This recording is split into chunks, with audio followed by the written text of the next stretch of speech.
love so desperately. And her way of doing it was to literally make love with the camera. Nobody ever done that before.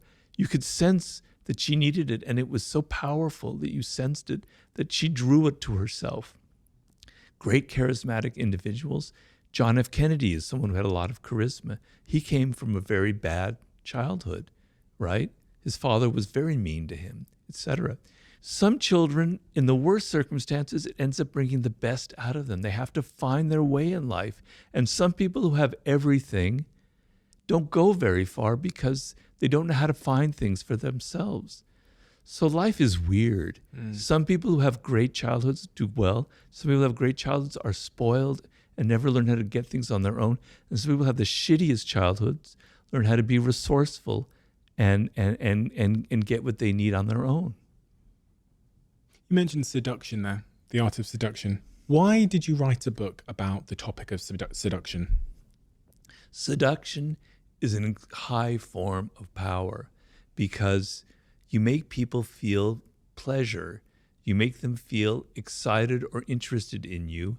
And then their resistance to your ideas slowly lowers, and you have the ability to influence them and to move them in the direction that you want. If you yell at them, like how we were talking about your child, and you tell them, do this, do that, they resent it, and for good reason. But if you're subtler, if you're more seductive in your approach, if you're more indirect, people will do what you want or go in your direction without ever even realizing it. So it was a sub-theme in the 48 Laws of Power. And so I was sort of interested in the psychology of that and why some people are good at it and some people are awkward about it. So when I finished the 48 Laws of Power, I thought this would be a natural segue, the next book. What are the qualities of a great seducer? Well, I like to distinguish between cold seducers and warm seducers. A cold seducer is something you don't want to be. That's the typical image that we might have of a male seducer, but even of a female seducer, like the great courtesans, etc., where they're just after money or the men are just after sex.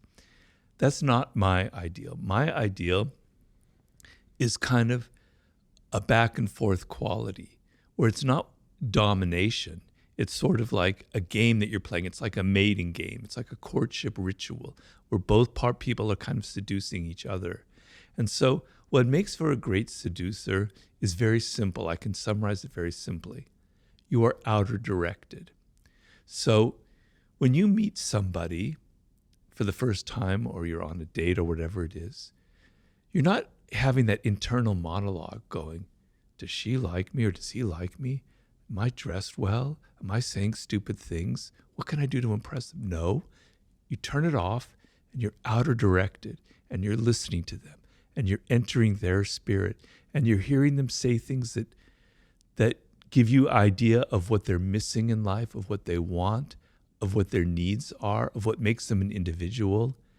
You're absorbing it, you're entering into their spirit, and then you can reflect it back to them. You can give them gifts, you can take them to places that show that you're attentive to them. Because if you look at how we are in our day-to-day life, normally people never pay us attention.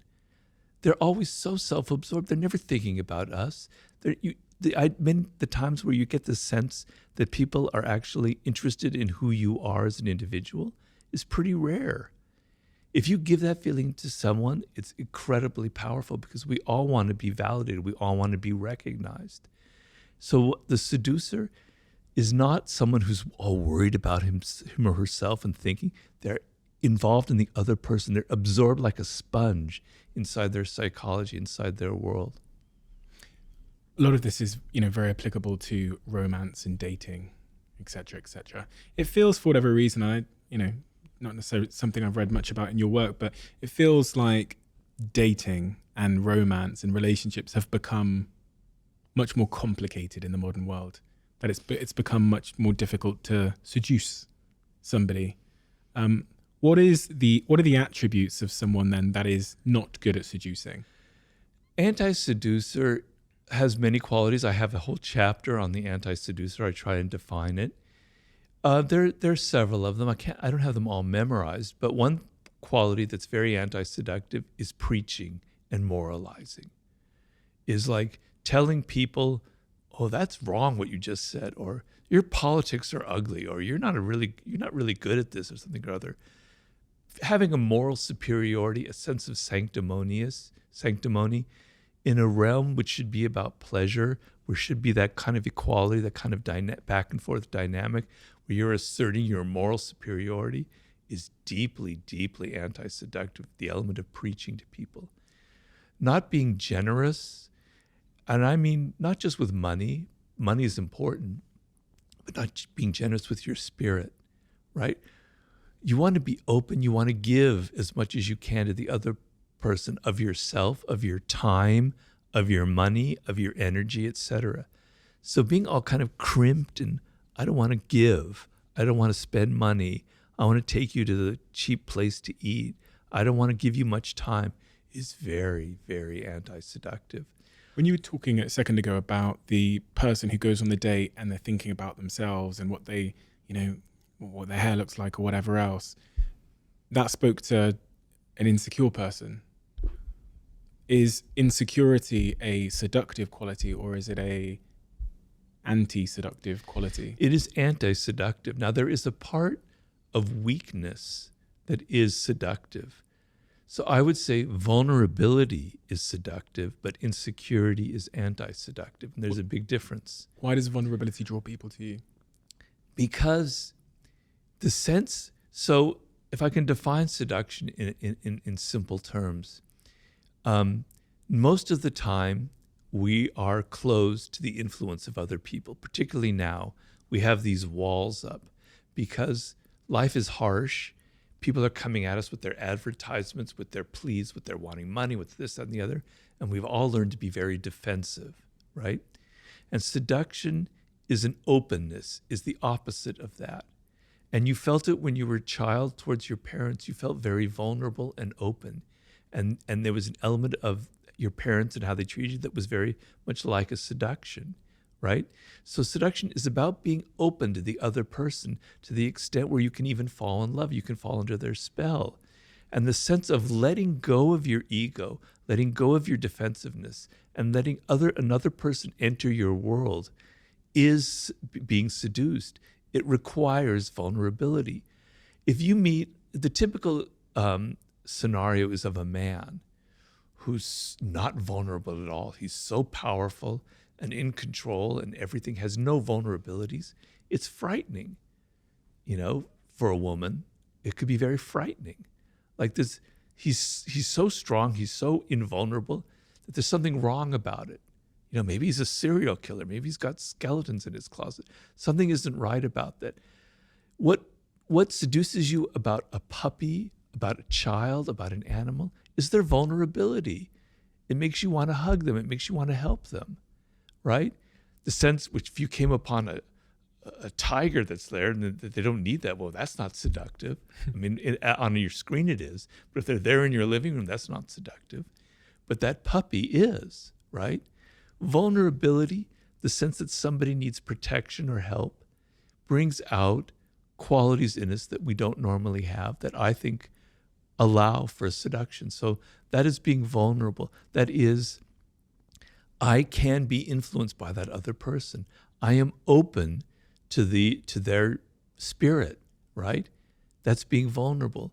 The word vulnerable, I hate to sound like a professor here, so excuse me, in seduction, comes from the root of it means a wound, vulnus.